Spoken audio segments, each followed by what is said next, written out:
it takes loading time. We are already live on Facebook. Good evening, everybody, and good morning. And there are different places wherever you guys are joining in. And my Facebook is just loading. You know, everybody knows that I start my interview saying that all the time because it loads and I have to switch live on Facebook. Yeah, now I did that. So welcome everyone. I have a very beautiful friend with me. She's a gorgeous mom and an amazing human being I met on my way to this whichever journey I was taking in Bangalore. And we've had many interesting conversations. And she's always showered me with a lot of love when I became a mom as well. She's madly in love with my older one. She showered me a lot of love when I was pregnant with my second one. So she's here as a special guest, Tasneem Dasgupta. She is a fashion designer. And as usual, I always say that let the person tell the story. The person who lives the story tells the story best. And Tasneem, let's and welcome, and let's find out about your journey till fashion designer till now. What's been the journey in so many years? And let's talk about that to begin with. Hi, everybody. Yeah, my journey as a fashion designer, if you call it, I think has been forever. From my school days, I was very conscious about the way people dress, the way I dressed. And I have had my mom who was hugely into designing our clothes and making them from scratch. So yes, I grew up in that surrounding, and I really never thought that I would make a profession out of it because all the time that I had with my mom, I don't think I ever sat down and tried to understand what she was doing, except for the designs that she was making for me, and that is the only part that really excited me. But so do you think that she was going to be a fashion designer? Do you think she wanted to be a fashion designer at some point in time? I don't think she was looking at being a fashion designer, but I think she just did it out of sheer passion. She didn't do it professionally at any stage, but unfortunately, she's not with me now. But I believe if she was here, she would have been part of Sara Creations for sure. Yeah. It's like my father, you know. One fine day I got up and I said, oh, you know, I'm the most unique one in my family who's not into business and I got into photography, blah, blah, blah. And just like talking like this and never being interrupted by my father about so-called the fact that this was a unique idea of me to be so different in my family. I realized it after 2-3 years that first I stole my dad's camera to become a photographer. On top of it, that he's been photographing us since we are kids, you know, hiding behind bushes with his camera because he was very passionate, like your mom was very passionate about it. I'm like, who told me that it was an original idea? It was a seed put by my father in my head, and you know, probably I look up to him so much that I became a photographer and I took it up as a profession, just like you've taken it up as a profession. And it's amazing that this is the thing keeps coming back, Tasneem, that our parents don't have to tell us. My father never told me that I want any of my child to become a photographer, but I did end up becoming one, right? And maybe your mom never said my daughter should become a fashion designer, but end up becoming that.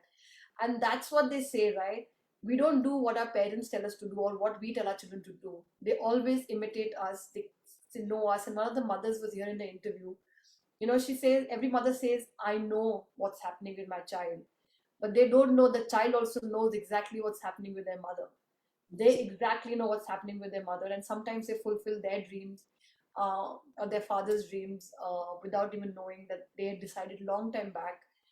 And we had another mother just 2 days back. She was also saying the same thing, that my mom wanted to be a doctor, and at the age like I was in grade 3, and she said, I you know, will become a doctor, and she ended up becoming a doctor.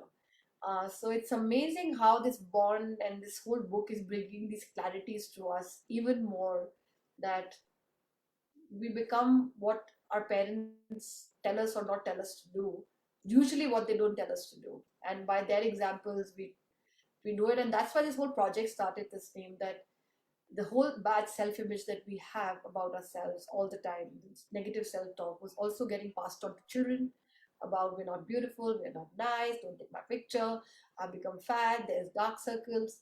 And you as a fashion designer must be dealing with this a lot. You must be dealing with this chatter that happens. So when a mother comes to you, what is it that she's talking about? Like, what is the chatter that's happening, and you find it as a common thread through and through with mothers? So a lot of times, I mean, I see different kinds of moms, and there are those who allow their children to be who they are. They give them the freedom of expressing themselves, making mistakes, and learning from those mistakes. And there are those mothers who come who are very clear that this is what I want for my daughter. Right. And a lot of times, those children are not thinking for themselves. Um, they look to their moms and say, oh, whatever she says, right? And so, in fact, when a mom comes to me on her own, I always make it a point to say that I would like to meet your daughter or your son, as it may be, and I would like to know what they want. Yeah. So, yeah, I mean, I think that is changing today because a lot of the kids know exactly what they want. But yes, there are those who are still completely dependent on even decision making in these kind of areas. They just look to the moms and hope. Yeah. Very Yeah, it's very interesting what you just said, because, and every interview brings something new, and this is bring we know it, but it's bringing something new, that even as simple as wearing your own clothes. Sometimes, even like, it must be happening so many times that mothers are coming in, walking in, and deciding what they should wear, what looks nice on them, what's beautiful. And a lot of times I also feel all of us mothers are living what we can't be on our children, and we don't realize that we're passing it on. And also the chatter that happens about, we're not beautiful, and since we become a mother, we were much better looking. Look at how beautiful I was earlier. And that's what I found and wanted to change through this book, was that your children should become your reason to rise, not your reason to fall. A child comes in your life for your reason to rise. And we need to stop making that a reason that because of that we've fallen, because of that we've gone down.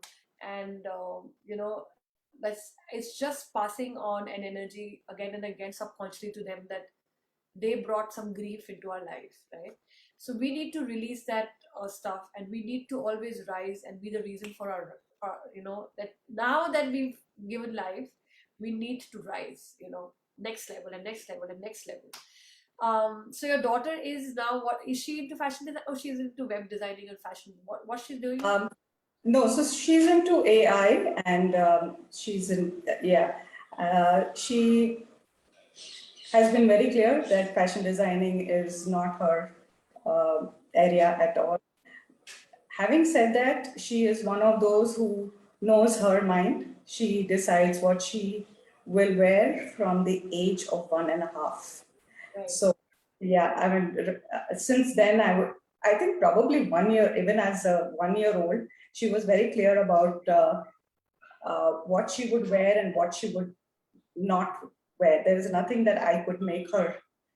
I mean, those fancy, frilly things with can were a total no, even on her first Christmas when she wasn't a year old still.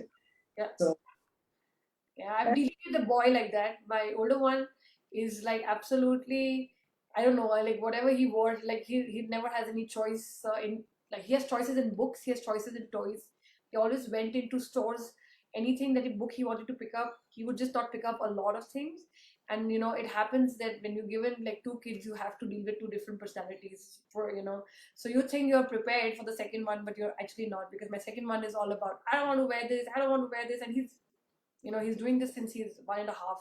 And I'm just like, and I sometimes end up saying, it's a funny thing that I keep telling him, oh, this monster made because somebody's gifted me, I'm trying to make him wear the jumper. The monster is your friend. Like, no friend, no mama's friend I want. I'm like, no, that's mama's friend. And I'm like, no, mama's friend. And those are the three words he can speak, but he can speak very clearly.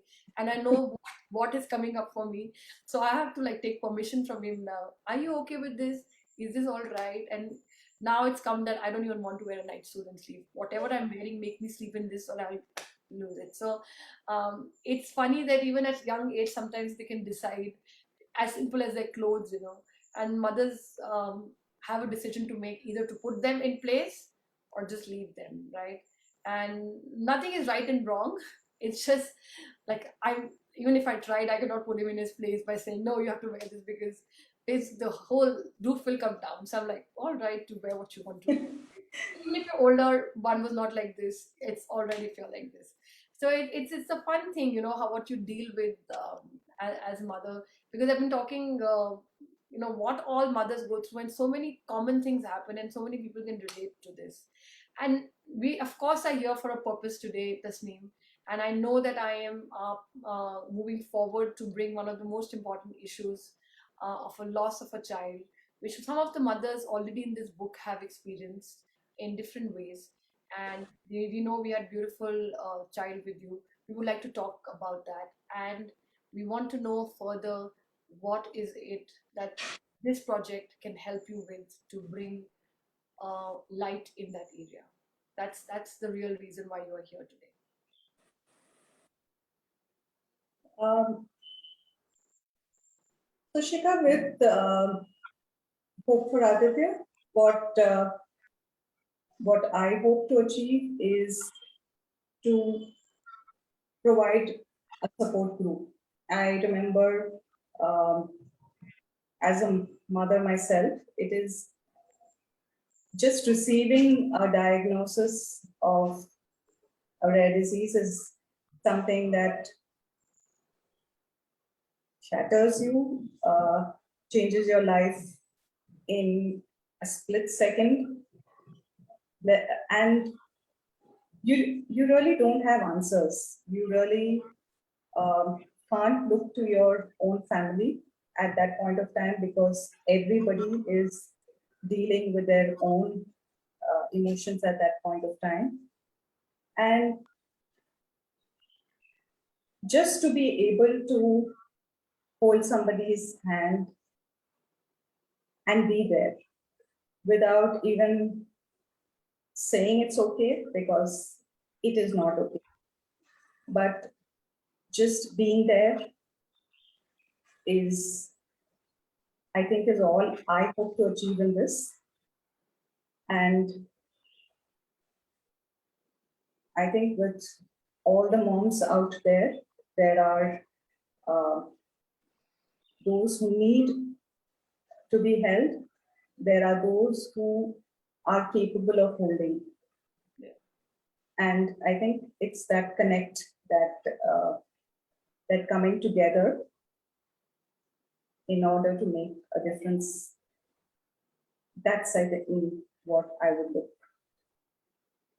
at. Yes, and we spoke about it like 2 years back about the fact that you wanted, um, you know, the fact that this disease. What is this disease? Like, let's talk. Like you said that I want people to start researching about it. I want more money to be put in to find out how to cure this, how to help anybody who's going through this disease, and not like end up in a fatal thing at all. Um, let's put that light, because I'm taking this opportunity, because this is these videos are going to go to YouTube eventually when the book gets launched. They're all going to get, and I want to take this opportunity to find out what is this disease and what help do you think can be given in putting light onto this disease, so that no family, no mother has to go through what you went through while knowing that they had, uh, uh, a rare disease. Because what is a rare disease? What is it? So, when it comes to rare disease, Shikha, there is uh, there is a huge difference from any other disease that any parent is dealing with in case of their children, because you really don't have basic answers. You don't know um, what is going to happen. You don't have the uh, medicines. You don't have a protocol for absolutely any kind of um, healing, I would say, physical healing in it. So you are lost at that point of time. You're just trying to find ways, right, of understanding where you are and where you should go next. And the unfortunate thing sometimes with rare disease is that nobody knows. At the time when our son Aditya was diagnosed with this disease, Niemann-Pick type C, it is a fatal disease, a progressive and fatal disease. And not just us, but our doctors and absolutely nobody knew anything about the disease. We didn't know at that point of time how to confirm that it was this. So we were of course very blessed with support at that point of time. That I know in a lot of places that support was not there in Bangalore.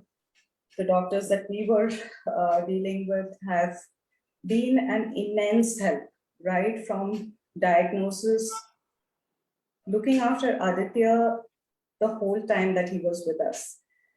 I know of other moms in Mumbai who struggled with uh, doctors just being able to understand them and just uh,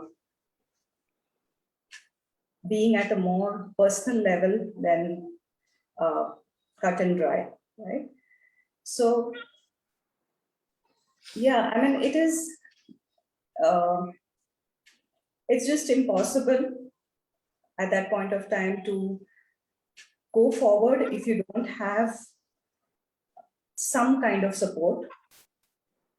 In the years that I have spent now, from that, I think when we got the diagnosis, we were very clear that research has to happen. We have to find a cure, right? Because you hope that the time that your child is living through it, that some kind of uh, progress will happen in research and that something will come that will give his life an extension, that will, at the end of it, some cure will be found. But uh, a lot of, because it's rare, because the number of patients are so little, it is a very expensive uh, thing to do research. Companies really don't want to get into it because they know that it cannot be, it's going to take a long while, it's not going to be profit making. So everybody is a little apprehensive about doing the work. Right. But there are a lot of other things, I would say, simple things. I think we were very blessed that we were able to do a lot of things for our child. We were able to give him a very comfortable life.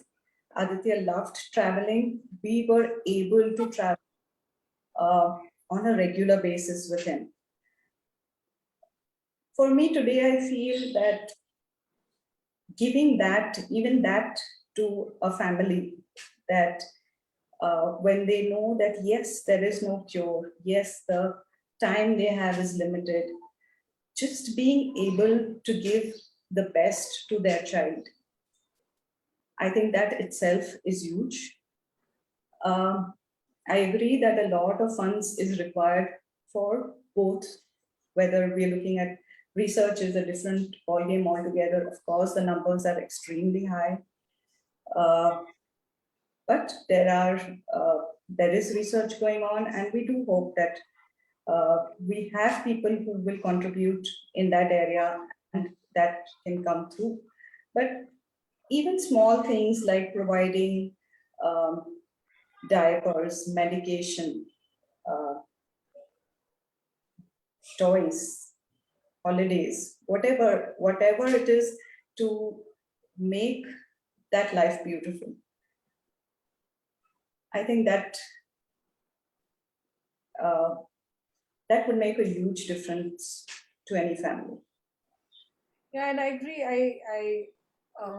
And like one, just to know as a mother that the child is suffering in any way, like in any way, and then not knowing what it is another level of suffering for the family, for the child, for the mother. And that's why, I'm openly saying it, that I want this book to reach out to people who will find out about the rare disease, who start talking about the rare disease, who should contribute towards rare disease. Because um like this is a mother's project, yeah. And I totally, because I'm so immersed in the pulse of a mother at this time, just not like, if you know, a mother will dig it out from wherever. But if you don't know, what do you do? And I mean, it stayed with me. This conversation has stayed with me for a long time, in last 2 3 years as well. Somewhere it was with me. I had thought at that time also, what can I do, to get this research so that no other mother can go through it, because I am like that. And I'm very happy that today universe has provided me this opportunity, that at least I can place you in the hands with 100 other mothers who might know somebody who might just start doing the research. We don't know where the chain goes, and we don't know where this flows. And we are totally with you, Tasneem, on this. And we, whatever we can do through this book to find out more about this disease and help mothers to at least know, and the families to know what to do, we will do it. And I'm saying it, you're the first mom that I'm openly saying this, that whatever it takes for your dream, because I've been saying that my dream is to make these 100 dreams come true, right?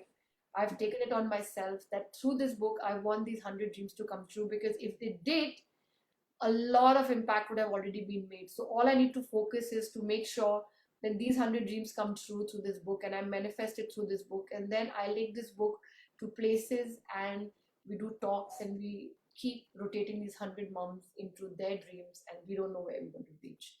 So you have a new Instagram page started, and it's uncanny that you just started it a week back, and you're right here with an interview. What else do you want as a proof that universe wants you to do this? We want Mhm. to support you in that. And there is an Instagram page. We have people joining us in the comments, and I was looking at it. And I would urge everybody to start listening to Tasneem's story, because there will be a mother who will, if not with rare disease, something else, will need to hear what Tasneem is talking about in that Instagram page. She's talking, she's pouring her out. It's just 4 5 posts right now, but I know that the pouring of her heart has started. The healing has started to happen, and now this is, I you're going to become something really gorgeous. Tasneem, you wait and watch. It's going to absolutely rise like a phoenix to heal so many more people and moms through your story.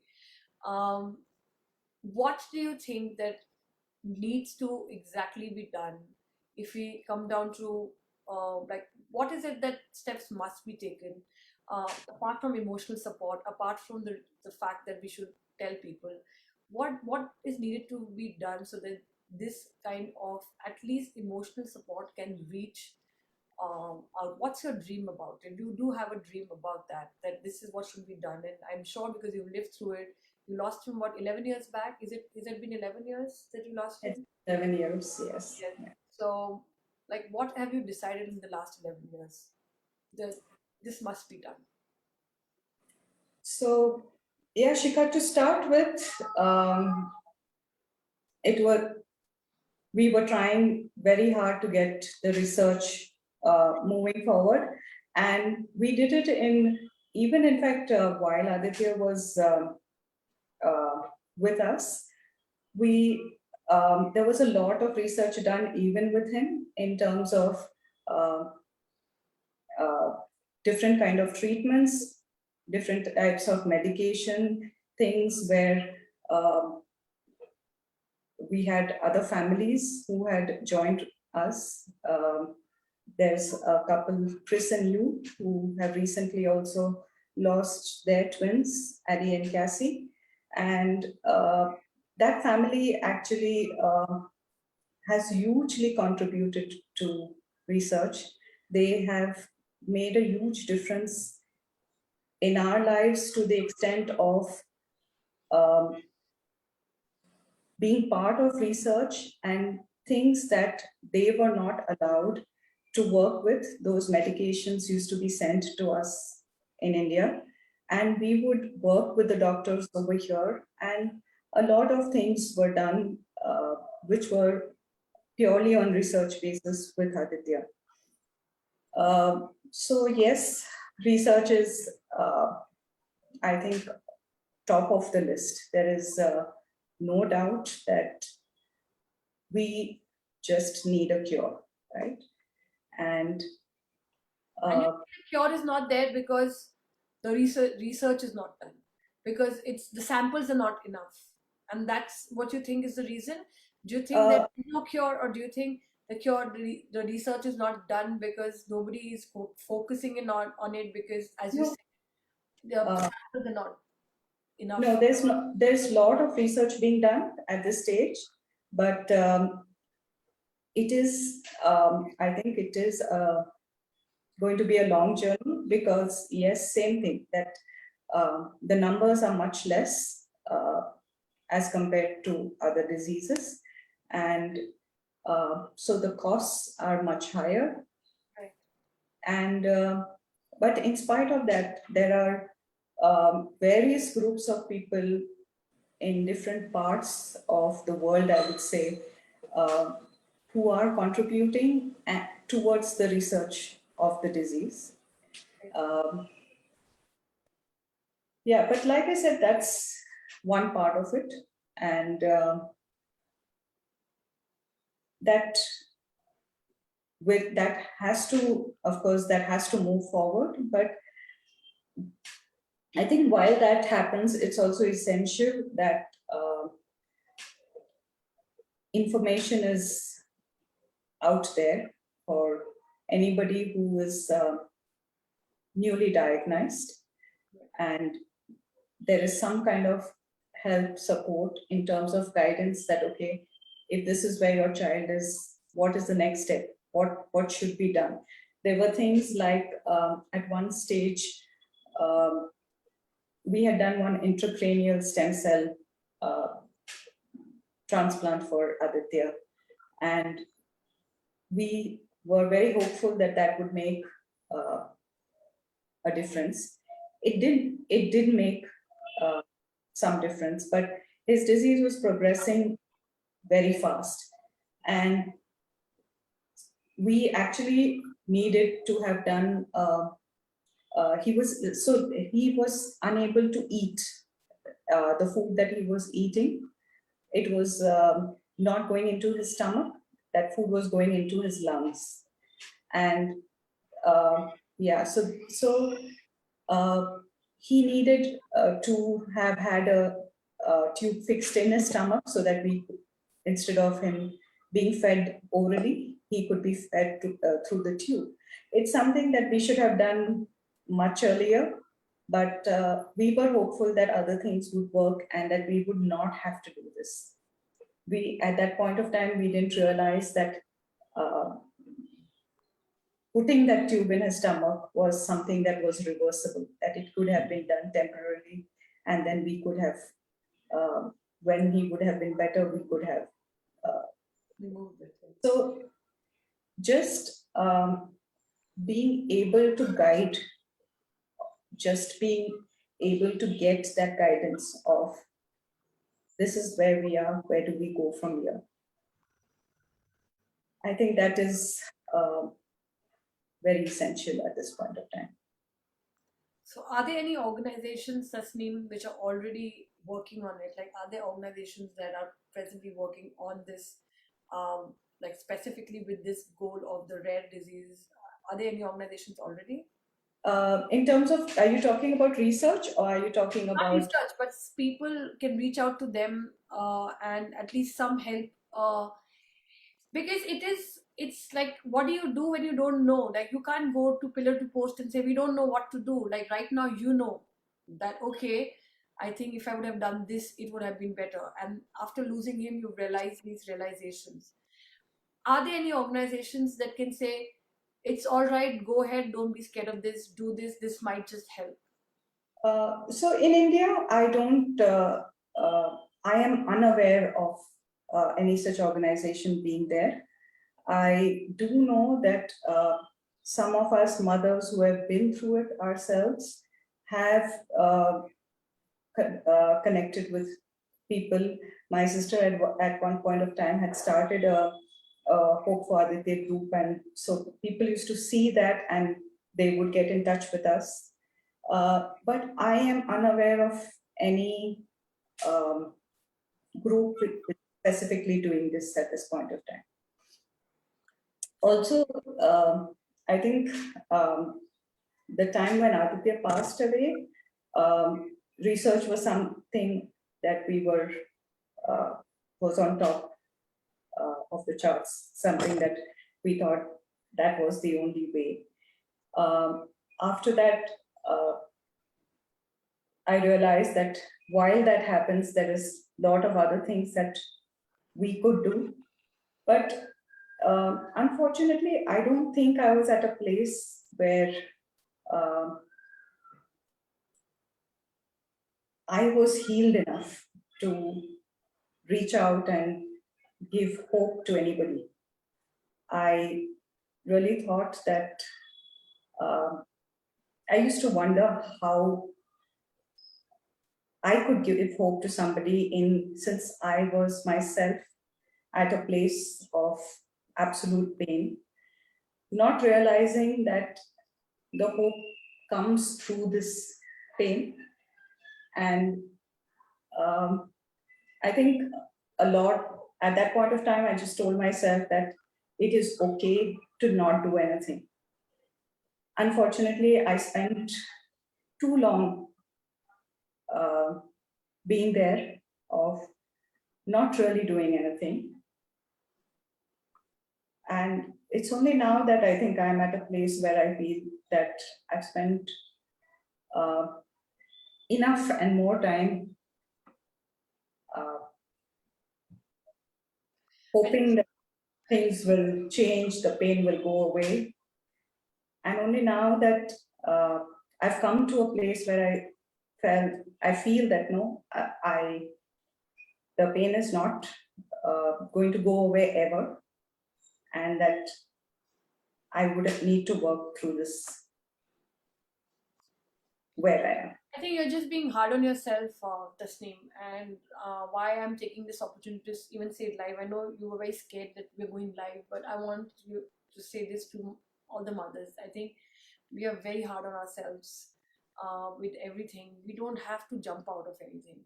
It takes time. It takes time. It doesn't take time. Everything happens at whenever it needs to happen, and we need to have that belief. The only thing we need to know is that yes, there's a way out from this place.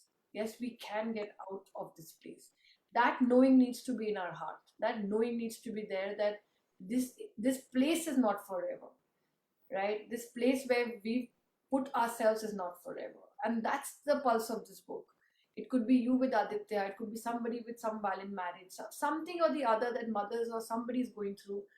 This knowing needs to put, and that's what this book is trying to do, that you don't have to be there. You can choose to be there, but with the knowing that there is a way out. And I think even if it's taken you 11 years, it's all right. So don't be hard on yourself that it's taken too long. Because when you have stood out, can you see what's aligning for you at this name? Just a week back, like you just asked me, who told you, like, who told you to interview me? And I'm like, nobody. Because Yeah, I was just like, your name, this interview has been going on for a month. I know you for 3 years. And I've been telling people that not that everybody I know will be in this thing, and nobody should take it personally because I'm being thrown clues and I want somebody to come forward. And yes, Nivita did throw a clue, and honestly, my first answer was, I think she's not ready yet. And actually, when I went off to sleep after 2 hours, and I forgot about it, and I went after 2 hours, and I'm like, remember this conversation, that whole scene came out, and you and me are talking, and say, Shikha, you know what? My dream is that this rare disease should be researched on. And that's it. I was just like, I'm reaching out to Tasneem, and then you just told me that a week back you started the Instagram page Hope for Aditya with putting your stories out. What else as a proof you need that you're ready? And this is happening, and you're now in a book with global women around, not restricted to a book here. Women across the world are part of this book, and this book will go through them to different places. So I think time has come, and I'm totally with you, supporting you, and whatever we can do to make this particular dream come true of yours, Tasneem, I promise it that I'll definitely do that for sure. And anything that you would like to say to mothers um, who are going through any kind of, this is a rare disease, but we have mothers struggling with cancer, their children are going through so much. There are a lot of things that mothers have to go through apart from what their own journey is happening, seeing their children suffer. Even as basic as today, as a mom, like I get frustrated with what's happening with COVID and the dent it's making in these young children's minds. And when I see my son going towards a screen because I'm unable to, take care, and all that frustration builds in me. Um, like, what do you want to tell that mother that she keeps fearing that the what is going to happen? Like, there's a fear, and it doesn't matter how intense, how big or small it is. And especially in today's time, would you like to say something to a mom because you went through a big fear and you lived it? And hats off to you and the family that you allowed the research to happen on Aditya while knowing he was deteriorating, while knowing that he might not be there. You were allowing the different kind of research to happen for betterment in the future in case it does help him or anybody in future. So what is it that you'd like to tell others? So I'd like to share something over here.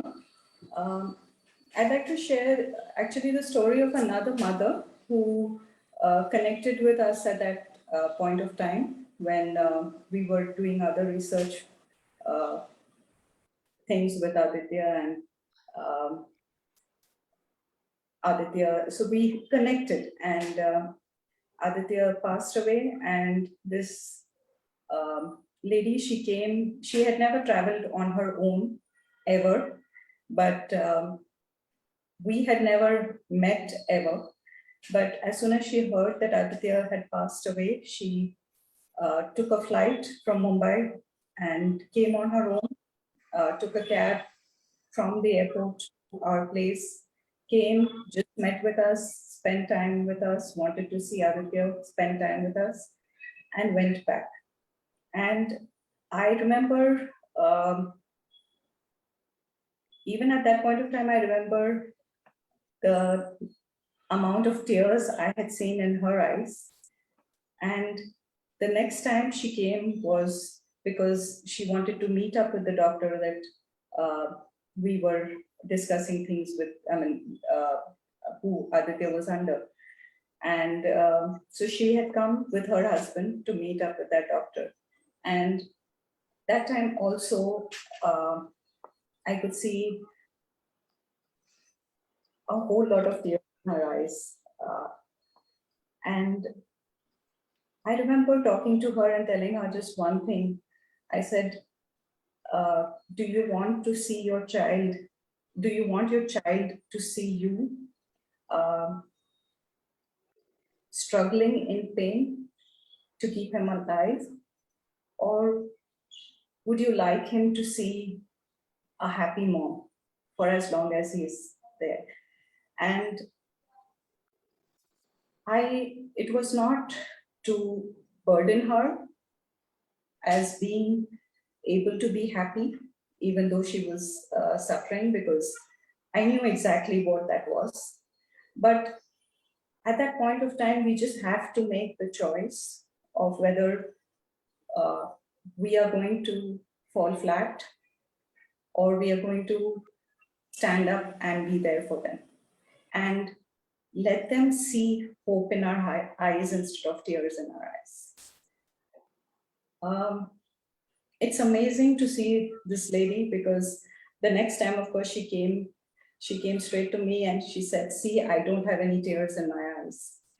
And unfortunately, her son is no more as well now. But the difference this mom has made, she is outside Mumbai.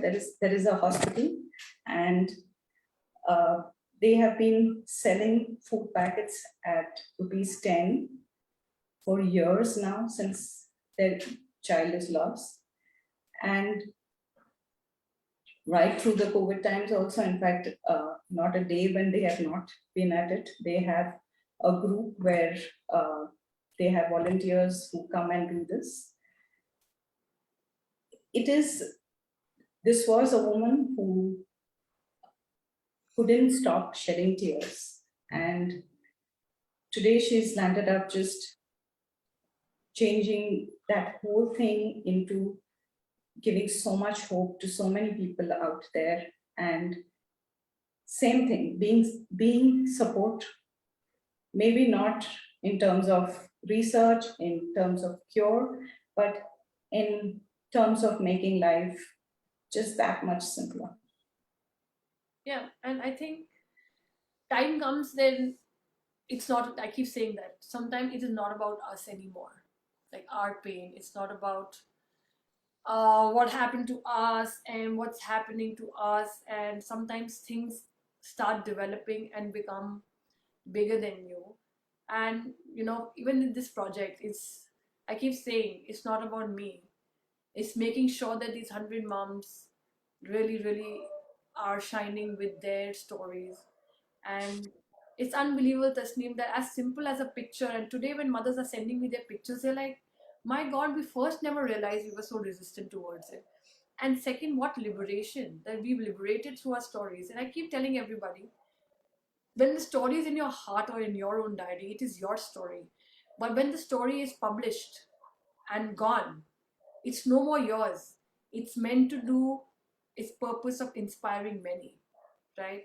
So everybody who's going to be part of this book is, making, how in India you just release in water a light, right? It's a very common thing, happens during a lot of celebrations. We release light in the water. It's just that 100 little lights that's going to be shining in that dark water, showing people that no matter what happens, we're going to shine in this darkness as well. And this has been willingly released by these mothers into the water with those little lights.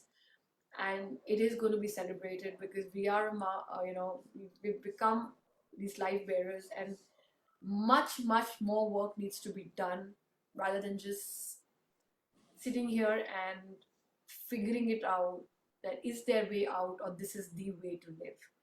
And that's the purpose of this book, Tasneem. And it's a total honor to make Aditya's cause as one of the thing, one for your healing, two for many healings that are going to come through this. So I'm really looking forward to having you in the book.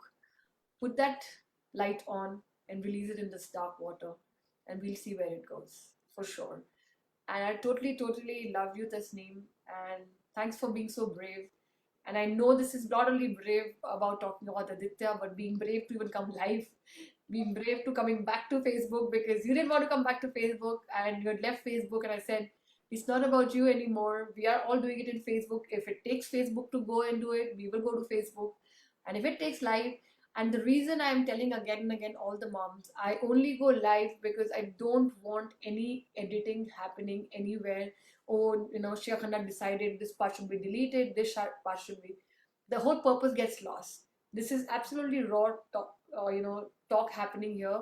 We have Kirtana in the chat saying that's amazing to give her support and using the right words to support that mom. Well done, Tasneem and Shikha. Is Ravi saying that Francis is sending love.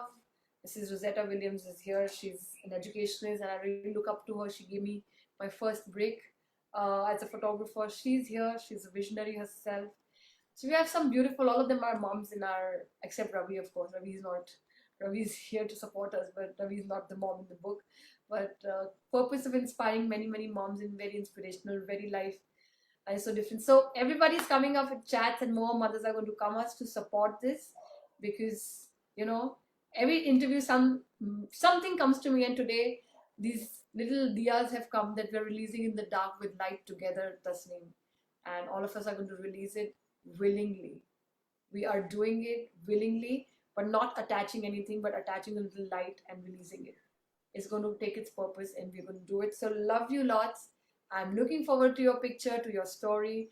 I'm going to hand you over to my pillars, and my pillars are going to take you from there into this journey. And Love you too, Shikha. And I want to add here that when we're talking about moms here, I must tell you that I am the daughter of an extremely strong mom and an extremely strong grandmom. wow, And I'm even more proud to say that I'm the mother of an extremely strong daughter. there you go. You have so much strength. We should distribute it a little. You have too much of it. Now let's distribute it to more mothers and make them stronger. Right? Right? Absolutely. Absolute pleasure, Tasneem. Thank you for being here. And see, Keith has found a little deer picture also, and she's put it in the chat. I don't know That's, how yeah. amazing. She just found it and she's put it because I keep coming up with these crazy stuff into my. Sometimes, like, I have to pinch myself and I keep saying that is what I'm doing a real thing or is it just a dream that I'm living? And I have to keep pinching myself and reminding myself that this was actually happening, this I'm actually doing, this is actually creating this thing, and really looking forward to what it creates in the future for many, many mothers. So thank you so much, everybody in the chat. This was beautiful, and Tasneem is in as one of our mums, and she's also very good at laughing and having fun. So we're going to have a lot of fun together as well. And thank you, Tasneem. Don't go off live stream. Kirtana, thank you so much for supporting us. Francis, for all your love, and Mrs. Rosetta Williams for supporting us here. And I know more mothers are going to come. Lots of hearts coming for us. And thank you so much. And I will see you soon. Don't go off. I'm just going off the live stream. Thank you. Thank you, Shikha. Thank you, everybody.